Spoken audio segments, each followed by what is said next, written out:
నహూము గ్రంథం. దయచేసి నాతో పాటు తీయండి. నహూము గ్రంథము. ఇందులో 3 అధ్యాయాలు ఉంటాయి.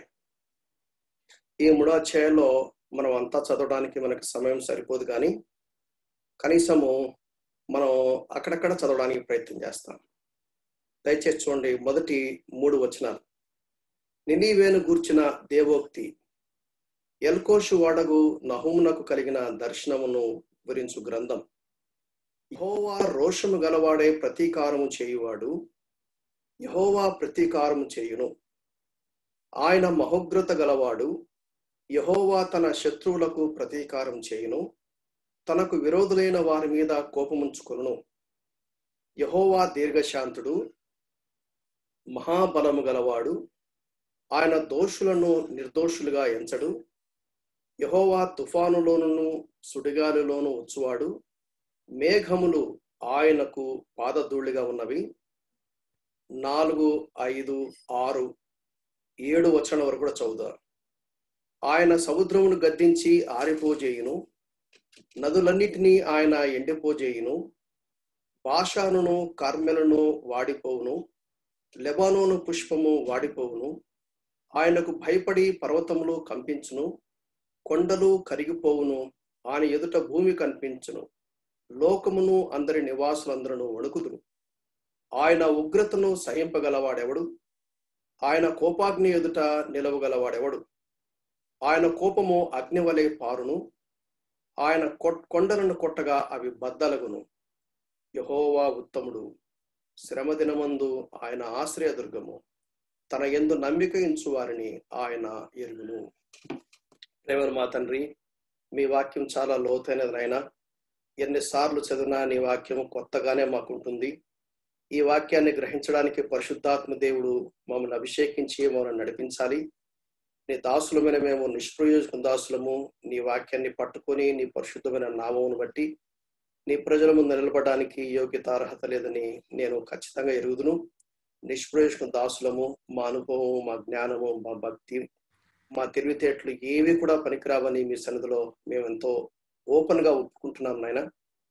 మా నీతి క్రియలు నీ సన్నిధిలో మురికి పెలికిన నీ వాక్యం రాయబడింది. ముమ్మాటికి నిజము.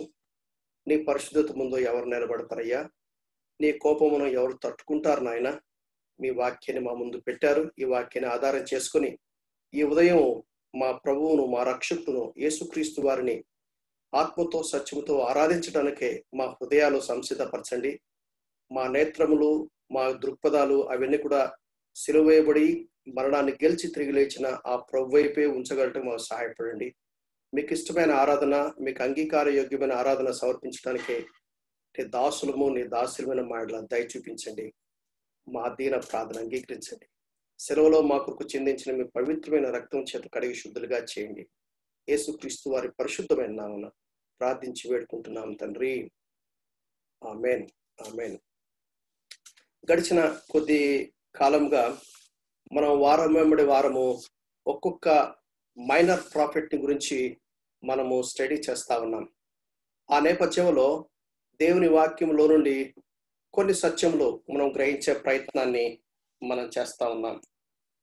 ఈ వాక్యంలోని ఈ సత్యాలు గ్రహించడానికి మునుపు కాంటెక్స్ట్, ప్రతిసారి కూడా దేవుని వాక్యాన్ని స్టడీ చేసినప్పుడు ఆ కాంటెక్స్ట్ అనేది మనకు చాలా ప్రాముఖ్యమైనది.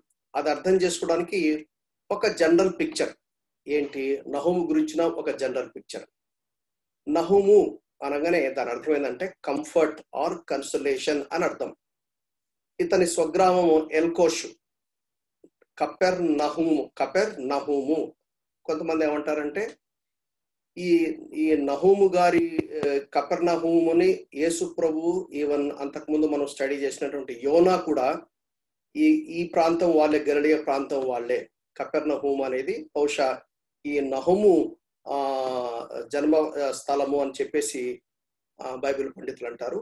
యూదా ప్రాంతానికి సంబంధించింది కూడా. దీన్ని బట్టి మనకేమర్థమవుతుందంటే అషూరియులు ఇశ్రాయేలును చెరగొనిపోయినప్పుడు ఈయన కూడా వాళ్ళతో పాటు తీసుకుని పోయాడేమో అని చెప్పేసి బైబిల్ పండితులు అంటారు. ఈ నహూము చేసినటువంటి పరిచర్య కాలం బహుశా అది 663 ఇన్ బిట్వీన్ 654 ఆ ప్రాంతంలో అయిండొచ్చు ఎందుకంటే ఈ నహము యొక్క ప్రవచనము 612లో నెరవేర్చబడింది. ఈ నహుము గ్రంథము ఎవరి కోసం రాయబడింది అంటే నినివే పట్టణాన్ని ఉద్దేశించి ఆయన చెప్పాడు. Address to Nineveh. అది అష్షూరియుల క్యాపిటల్. మనం ఇదివరకు చూసాం యోనా గ్రంథాన్ని స్టడీ చేసినప్పుడు కూడా. ఆ యోనా గ్రంథంలో యోనా కూడా అదే ప్రకటించాడు. అయితే వాళ్ళు పశ్చాత్తాపడ్డారు. అప్పుడేమో మర్సీ ప్రకటించాడు, ఇప్పుడేమో డూమ్ ప్రకటించాడు. ఇది దాదాపు యోనా ప్రకటించిన 100 to 150 ఇయర్స్ తర్వాత జరిగింది. 100 to 150 ఇయర్స్ ఆ ప్రాంతంలో జరిగినటువంటి సంఘటన. ఈ యొక్క అష్షూరియులు చాలా దుర్మార్గులు. మనం పోయినసారి యోనాను గురించినటువంటి గ్రంథాన్ని మనం స్టడీ చేసినప్పుడు మనం చూసాం. ఈ అష్షూరియులు 721 క్రీస్తుపూర్వం 722 ఆ ప్రాంతంలో ఏం చేశారంటే వాళ్ళు ఇశ్రాయేలును చెరగా తీసుకుని పోయారు.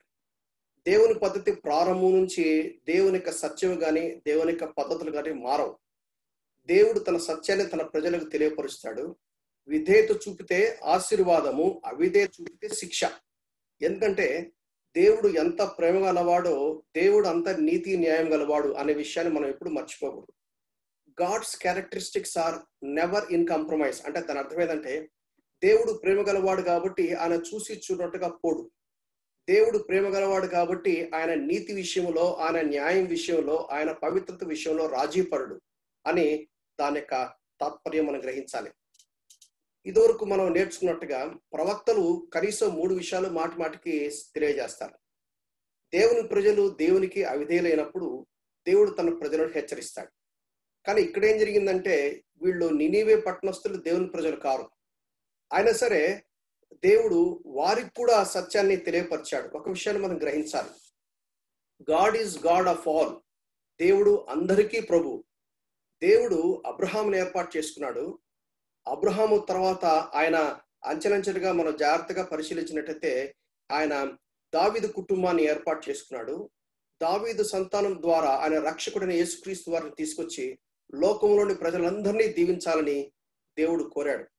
ఆ విషయం మన గలతీ పత్రికలో చాలా స్పష్టంగా కనపడుతుంది. సంతానములు అనకుండా సంతానము అని ఆదికాండం 22వ అధ్యాయంలో దేవుడు అబ్రహాముకు సెలవిచ్చినటువంటి మాట యొక్క కామెంటరీ లాగా అపొస్తలుడైన పౌలు గలతీ పత్రికలో సెలవిస్తాడు. సో కాబట్టి ఇక్కడ God is concerned about other nations. Specially మనకి అక్కడ ఎట్లా అర్థమవుతుందంటే దేవుని ప్రజలు పాపం చేసినప్పుడు దేవుని ప్రజలు వాళ్ళు చుట్టూ నివసించేవాళ్ళు. మన ఇదివరకు నార్దర్న్ కింగ్డమ్, సదరన్ కింగ్డమ్ చుట్టూ ఉన్నటువంటి దేశాల గురించినటువంటి ఒక చిత్రపటాన్ని మీకు చూపించడం జరిగింది. సో వీళ్ళు పాపం చేసినప్పుడు వీళ్ళని దండిస్తాడు. సో అట్లాగే ఆయన దేవుని ప్రజలకు ఎలాగైతే ప్రవక్తలను పంపించి సందేశం పంపించాడో ఆయన ఎదోమీరుతో మాట్లాడతాడు. ఎదోమీరు ఎవరంటే ఇస్సాకు యాకోబు అన్నదమ్ములు కదా. ఈ యాకోబు సంతతి వారన్నమాట. అమ్మోనీయులు, తర్వాత మోయాబీయులు. వీళ్ళెవరు? లోతు తన కుమార్తె ద్వారా కలిగినటువంటి 2 పిల్లలు. వాళ్ళు ఎటువైపు ఉంటారంటే వాళ్ళు ఈస్ట్ వైపు ఉంటారు. ఇదివరకు మనం చూసాం ఆ మ్యాప్ ను. So God is God of all people. ఆ విషయాన్ని మనకు కొత్త నిబంధనలో సంఘంలోనికి యూదులతో పాటు అన్యులను చేర్చినప్పుడు మాత్రమే కాకుండా దేవుని ప్రణాళికలో ప్రారంభం నుంచి మనం చూస్తాం. ఎందుకంటే యేసుక్రీస్తు వారి జీనియాలజీలో చూసినప్పుడు అక్కడ జీనియాలజీలో దేవుడు తన ఏర్పాటు సంకల్పం బట్టి ఎవరినెవరిని ఎన్నుకున్నాడో ఆ చరిత్ర కనుక జాగ్రత్తగా చూస్తే మనకు అర్థమవుతుంది. దేవుని యొక్క ప్రేమ, దేవుని యొక్క కృప ఎంత గంభీరమైనదో మనం గ్రహించాలి.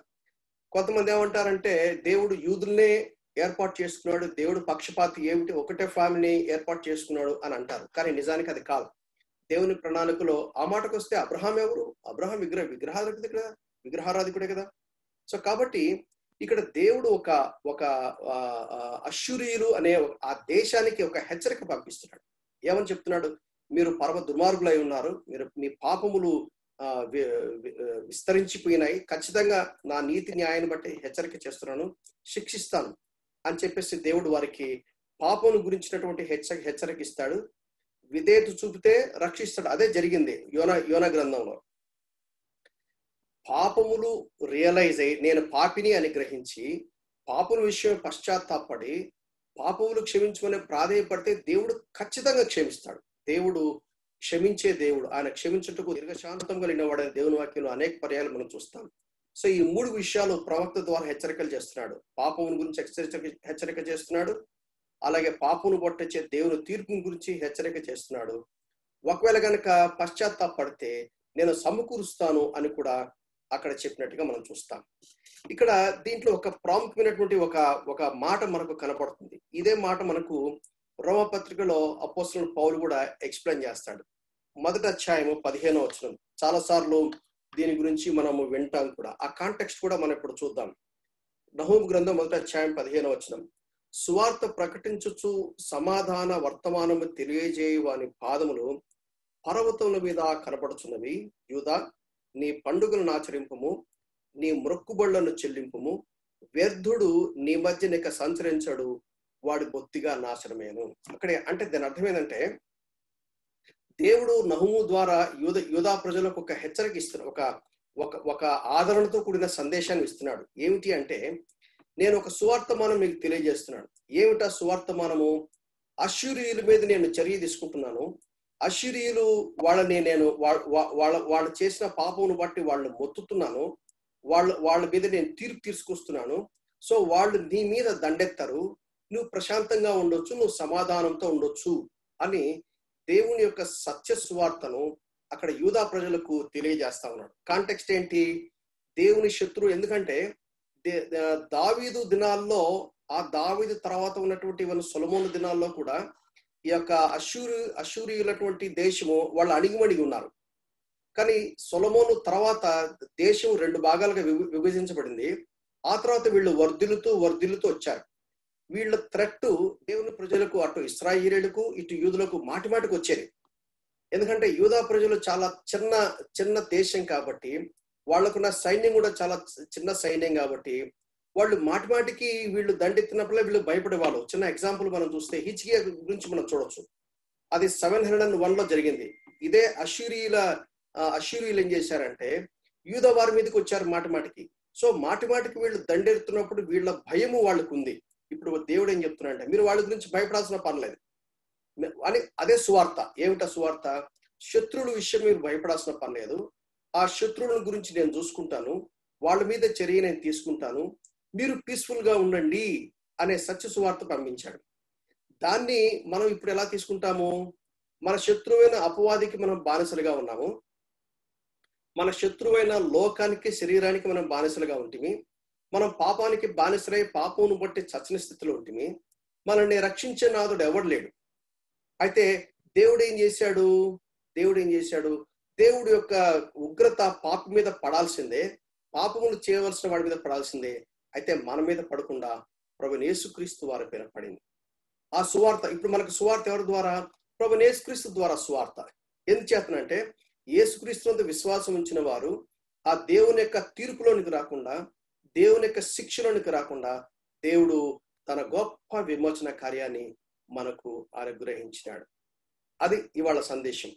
మన దేవుణ్ణి స్తుతించాలి. ఆ దినాల్లో నహూము ద్వారా చెప్పబడినటువంటి ఆ యొక్క ప్రవచనం యొక్క నెరవేర్పు 2 విధాలుగా డ్యూయల్ ఫుల్ఫిల్మెంట్. ఇదివరకు ఒక ప్రవచనం యొక్క క్యారెక్టరిస్టిక్స్ నేను మీకు తెలియజేయడం జరిగింది. ఏమిటి అంటే, ప్రవచనం అనేది అప్పుడు నెరవేర్చబడుతుంది, భవిష్యత్తులో నెరవేర్చబడుతుంది.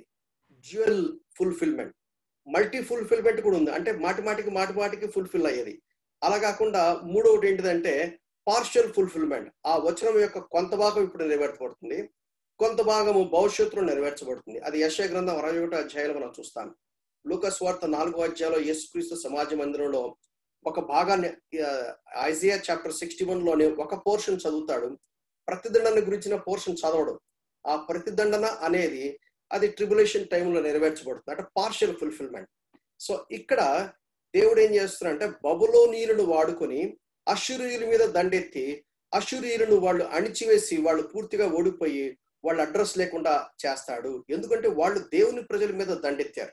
వాళ్ళు దేవుని ప్రజలను వాళ్ళు బాగా ఇబ్బంది పెట్టారు, బాధ పెట్టారు. అందుకనే నినివేకి వెళ్ళమంటే యోనాకి వెళ్ళటానికి ఇష్టం లేదు. ఎందుకంటే వాళ్ళు పరమ దుర్మార్గులు, వాళ్ళకి సువార్త చెప్పేది ఏంటి, వాళ్ళు మారుమనసు పొందడం ఏంటి అని యోనా 4వ అధ్యాయంలో బాగా అలిగినట్టు కూడా మనం పోయినసారి మనం చూస్తాం. ఇక్కడ సమకూర్పు అనేది రెండు విధాలుగా చూడవచ్చు. యూదా వారికి సమకూర్పు అనేది బబులోనీయులు అష్షూరీయుల మీద రావటం ద్వారా వీళ్ళకు వెసులుబాటు కలుగుతుంది. అంటే దాదాపు ఒక 100+ ఇయర్స్ వెసులుబాటు. ఎందుకంటే 722లో వాళ్ళు ఇశ్రాయేలును పూర్తిగా దండెత్తి వాళ్ళని చెరగా తీసుకుని పోతారు.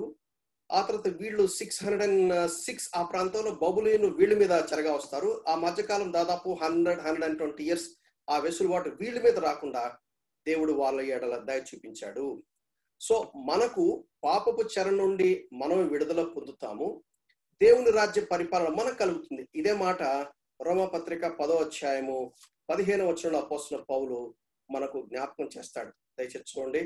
రోమపత్రిక 10వ అధ్యాయం 15వ వచనం నేను చదువుతాను.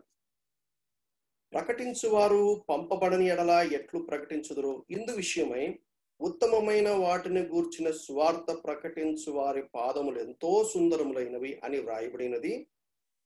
అంటే అక్కడ ఈ కాంటెక్స్ట్ తీసుకొస్తూ ఏమంటాడంటే, ఈ యేసుక్రీస్తు ద్వారా మనకు సువార్త ప్రకటించబడింది. ఆ సువార్త ప్రకటించే వారు ఎంతో ధనియులు. ఎందుకంటే ఆ దినాల్లో కొండల మీద, అంటే ఉన్నత స్థలాలు అనేది మీరు బహుశా విని ఉంటారు పాత నిబంధన చదివినప్పుడు. యెరూషలేములో దేవాలయం ఎక్కడుంది? కొండల మీద కట్టబడింది. సర్వసాధారణంగా కొండల మీద అన్నప్పుడు వచ్చే మనకు అభిప్రాయం ఏంటిదంటే దేవుని యొక్క సన్నిధి, దేవుని యొక్క మందిరము అని దాని యొక్క ఆ విధంగా మనం చెప్పుకోవచ్చు. సో కాబట్టి దేవుడు మనల్ని పాపపు చెర నుంచి మనల్ని విడిపించి దేవుని రాజ్య పరిపాలనలో దేవునితో, అంటే పర్వతాల మీద దేవునితో సహవాసము సంబంధం కలిగి ఉండే భాగ్యాన్ని మనం కలిగి ఉంటాం. నహూము గ్రంథం 1వ అధ్యాయం 2వ వచనం మనం చూస్తే, మన దేవుణ్ణి ఆరాధించడానికి యూదా వారికి సమాధాన సువార్త పంపించడానికి ఆయన ఏ దేవుని యొక్క క్యారెక్టరిస్టిక్స్ వాడాడు అనేది మనం క్లుప్తంగా ఒకసారి చూసే ప్రయత్నాన్ని మనం చేద్దాం. అక్కడ 2వ అధ్యాయంలో దేవుడు రోషము గలవాడు అని రాయబడింది. దయచేసి చూడండి. నహూము గ్రంథం 1వ అధ్యాయము 2వ వచనం. యెహోవా రోషము గలవాడే ప్రతీకారము చేయువాడు, యెహోవా ప్రతీకారము చేయును.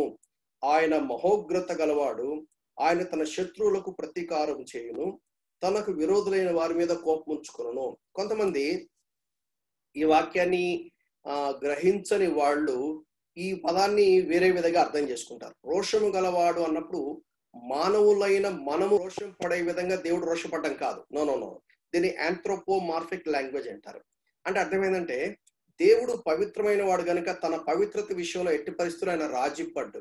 ఇదే మాట మనకు ద్వితీయోపదేశ ఖండంలో మనం చూస్తాం. ఆయన రోషం గలవాడు. అంటే రోషం గలవాడు అంటే అర్థం ఏంటంటే, ఫర్ ఎగ్జాంపుల్ భార్యాభర్తలు ఉన్నారనుకోండి. భార్యాభర్తల విషయంలో భర్త పరస్త్రీతో ఏదైనా సంబంధాలు ఉన్నాయని తెలిసినప్పుడు భార్యకు రోషం వస్తుంది. అలాగే భార్య పరపురుషుడితో సంబంధాలు ఉన్నాయన్నప్పుడు భర్తకు రోషం వస్తుంది.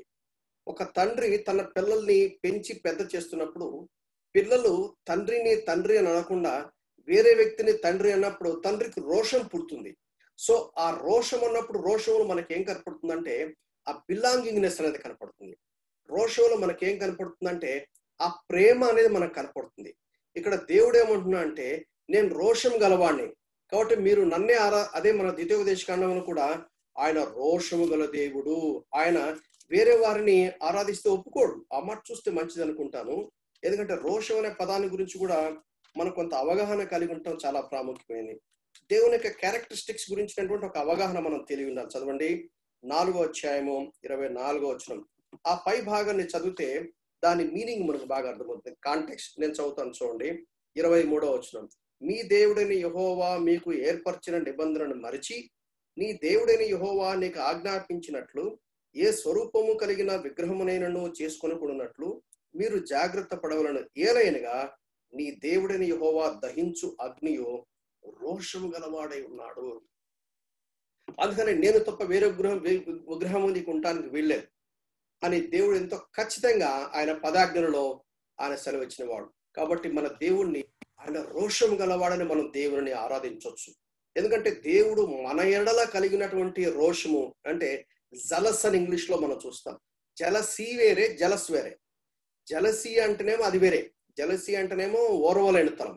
నో, దేవుడు ఓర్వలేనితనం అని కాదు. కానీ బైబిల్లో అక్కడక్కడ తర్జుమా చేసినప్పుడు అటువంటి సౌండ్ ఇచ్చే పదం కూడా రాసినప్పుడు అక్కడ దేవునిలో ఏ పాపము ఎప్పుడు కనపడదు. ఆ విషయాన్ని మనం దయచేసి గుర్తించాలి, మనం మర్చిపోకూడదు. ఆయన రోషము కలవాడు కాబట్టి ఆ దేవుని మనం ఆరాధించాలి. ఆ దేవుని కాకుండా మనం ఎవరిని ఆరాధించడానికి వీల్లేదు. అంటే దేవునిలో ఆ రోషంలో దేవుని యొక్క ప్రేమ ఉన్నదని మనకు బాగా అర్థమవుతుంది. ఆయన ప్రతీకారం చేసేవాడు. అంటే మన శత్రువులు మన మీద దాడి చేసినప్పుడు నేను జస్టిస్ గురించి నేను చూసుకుంటాను, ప్రతీకారం నేను చేస్తాను, నాకు వదిలే అని అన్నాడు దేవుడు. ఎందుకంటే ఆయన సర్వజ్ఞానం కలిగిన దేవుడు, ఆయన దీర్ఘశాంతం కలిగిన దేవుడు, ఆయన నీతి న్యాయం కలిగిన దేవుడు, పవిత్రమైన దేవుడు. ఎప్పుడు ఏమి ఎవరికి ఎలా చేయాలని బాగా తెలుసు. కాబట్టి మనం ఎప్పుడు కూడా ప్రతీకారం అనేది మనం చూసుకోకూడదు. ఎందుకంటే మనకు కొంతే తెలుసు, దేవునికి అంతా తెలుసు. దేవుడు ప్రతీకారం చేయక మునుపు వారికి కొన్ని అవకాశాలు ఇస్తాడు, చక్కదిద్దుకోవడానికి, సరి చేసుకోవడానికి, వాళ్ళు మార్చబడ్డానికి. కనుక దేవుడు ప్రతీకారం చేసేవాడు. కాబట్టి మనము మన పక్షంగా మన శత్రువు మీద ఆయనే ప్రతీకారం చేస్తాడు. మనం రిలాక్స్డ్గా ఉండొచ్చు. అంటే మన యుద్ధాలు చేసేవాడు ఆయనే, మన శత్రువుల నుంచి మనల్ని విడిపించేవాడు ఆయనే. ఆయన న్యాయం చేరుస్తాడు. కనుక మన దేవుని ఆరాధించాలి. ఎందుకని మన దేవుని ఆరాధించాలి? ఆయన ప్రేమ గలవాడు, ఆయన రోషం గలవాడు, ఆయన ప్రేమ గలవాడు, ఆయన న్యాయం గలవాడు, ఆయన ప్రతీకారం చేసేవాడు. ఇంకొక విధంగా కూడా మనం చెప్పొచ్చు. ఎలాగంటే ఆయన మనము శత్రువులమై ఉండగా, మనము చచ్చిన స్థితిలో ఉండగా, మనము పాపులమై ఉండగా మన మీద పడవలసిన దాన్ని ఆయన తన కుమారుడైన యేసుక్రీస్తు పైన మోపాడు. కాబట్టి అందులోకే కూడా మన ప్రభువును ఆరాధించాలి. ఆయన మహోగ్రత గలవాడు. ఎప్పుడైతే దేవుని యొక్క ఉగ్రత అంటే అర్థం ఏంటంటే దేవుని యొక్క కోపమునకు మోతాదు మించితే ఉగ్రత అవుతుంది. సో దేవుని యొక్క కోపం అన్నప్పుడు దేవుని యొక్క పవిత్రత మనకు గుర్తు రావాలి. Why God is angry, why God is wrathful అంటే బికాస్ గాడ్ ఈస్ హోలీ. అంటే దేవుని యొక్క న్యాయము, దేవుని యొక్క పవిత్రత, దేవుని యొక్క నీతి ఏం చెప్తుందంటే పాపము చేస్తే పాపమునకు శిక్ష పడాల్సిందే. గాడ్ ఈస్ యాంగ్రీ, దాన్ని హోలీ యాంగర్ అంటారు. హోలీ యాంగర్ అంటే దేవుడు మహోగ్రత గలవాడు కాబట్టి పాపం చేస్తాడా? క్వశ్చన్ లేదు. God is always holy. ఆయన పరిశుద్ధుడు. దేవుని యొక్క కోపము, దేవుని యొక్క ఉగ్రత అన్నప్పుడు మనకి ఎప్పుడు ఏ జ్ఞాపకం రావాలంటే దేవుడు చాలా పరిశుద్ధమైన వాడు.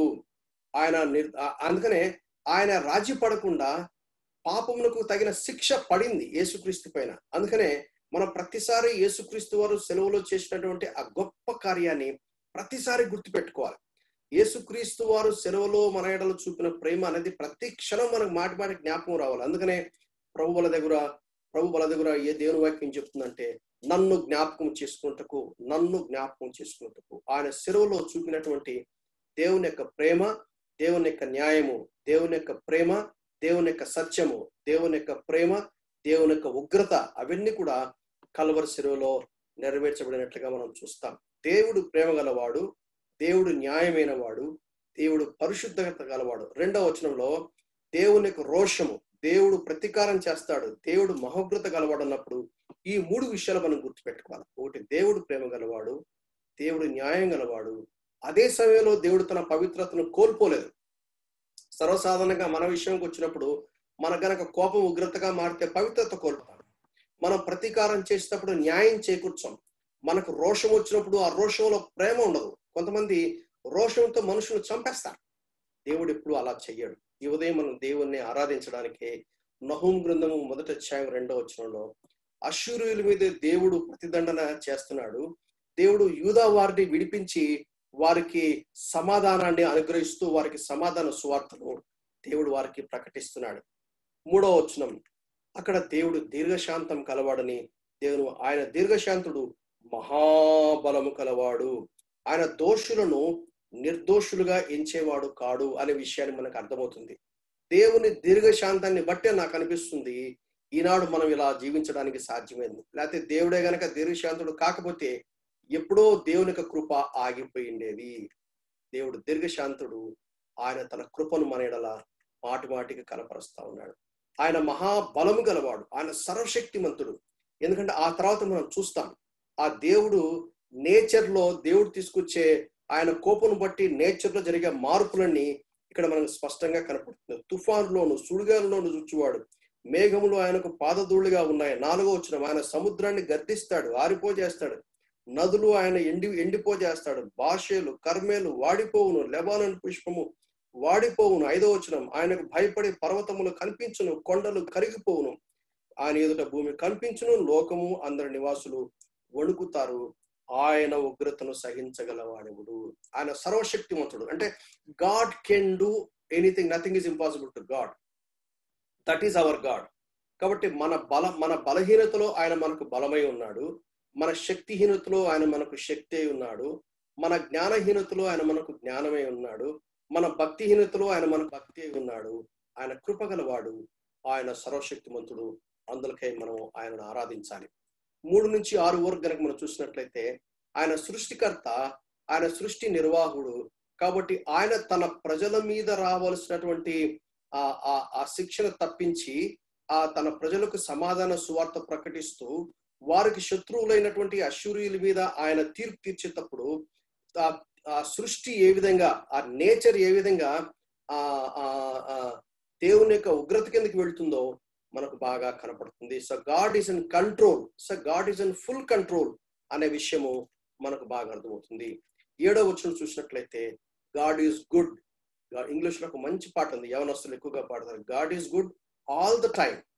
God is good. దేవుడు మంచివాడు, దేవుడు మంచివాడు. దీన్ని మనం బైబిల్ స్టడీలో చేసినప్పుడు ఇంకొంచెం I will throw little more light on it. What does it mean by goodness? Goodness of God. దేవుడు మంచివాడు. శ్రమ దినమున మనకు ఆయన ఆశ్రయదుర్గం. ప్రియమైన సహోదరి సహోదరులారా, విశ్వాస జీవిత యాత్రలో మనకు శ్రమలు కలిగినప్పుడు ఆయన ఆశ్రయించగా ఆయన మనల్ని ఎంత ఆదరించాడు, ఆయన ఎంత మంచి దేవుడుగా మన జీవితాల్లో రుజువుపరుచుకున్నాడు. మన ఎడలు కానీ, మన పిల్లల ఎడలు కానీ, ప్రస్తుతం మన చుట్టూన్నటువంటి COVID-19 పాండమిక్ సిచ్యువేషన్ లో దేవుడు ఎంత మంచివాడో మనకు అర్థమవుతుంది. మన పనులు బట్టి తప్పనిసరిగా బయటకు వెళ్ళాలి, వెళ్లకుండా ఉండలేము. ఓ కూరగాయలకు లేకపోతే ఇంటికి సంబంధించిన సరుకులు వినపట్లేదు. మాట్లాడుతున్నాను, వినపట్లేదు. అయిపోయింది. హలో, మధ్యలో కట్ అయిపోయింది. ఓకే.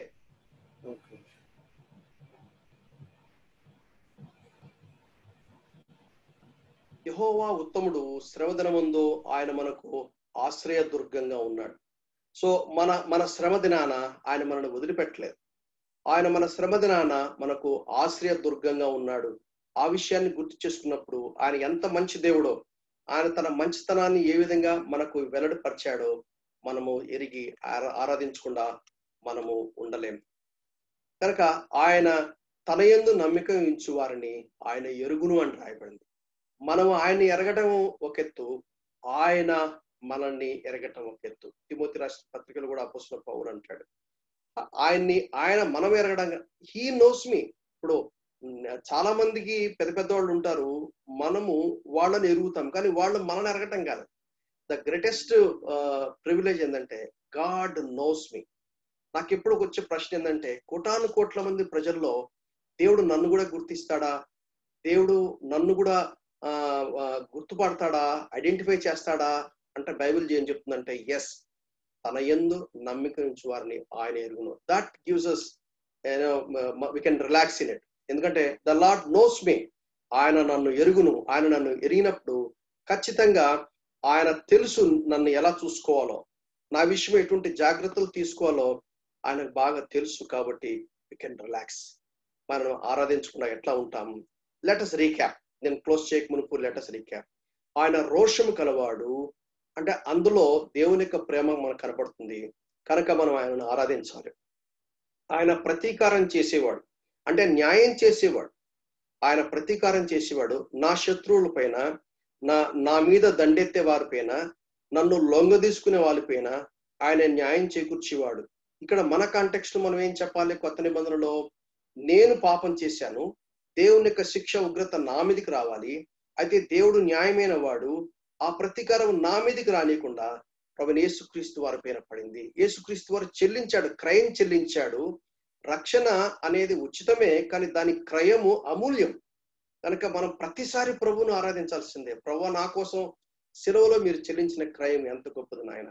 ఎందుకంటే అక్కడ సిలువలో పవిత్రత నెరవేర్చబడింది, ఆ కృప నెరవేర్చబడింది, దేవునికి అద్భుతమైన శక్తి, జ్ఞానం అన్నది అక్కడ మనకు కనపడుతుంది.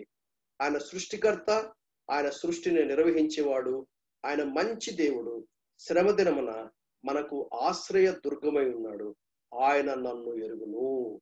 నేను ఆయన్ని ఎరగటం మాత్రమే కాకుండా ఆయన నన్ను ఎరుగును. ఆయన యందు విశ్వాసం ఉంచడానికి, విశ్వాసం అనేది కూడా గిఫ్టే. ఎందుకంటే how can a dead person believe lord Jesus Christ? A dead person can do nothing but the spirit of God. దేవుని యొక్క ఆత్మ మనకు అనుగ్రహించిన ఒక గిఫ్ట్ ఏంటంటే విశ్వాసం. రోమపత్రిక 10వ అధ్యాయాన్ని మనం చూస్తాం. ఎఫెసు పత్రిక 2వ అధ్యాయాలు కూడా మనం చూస్తాం. విశ్వాసం చేత, కృప చేత మీరు రక్షించబడ్డారు. అది దేవుడిచ్చే వరం. అంటే రక్షణ వరమే, విశ్వాసం కూడా వరమే.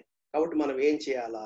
ఒకటి మనం చేయగలం, సాగిలపడి మన ప్రభును ఆత్మతో సత్యంతో మనం ఆరాధిస్తాం. ఆ విధంగా ఆరాధించడానికే ప్రభు మనకు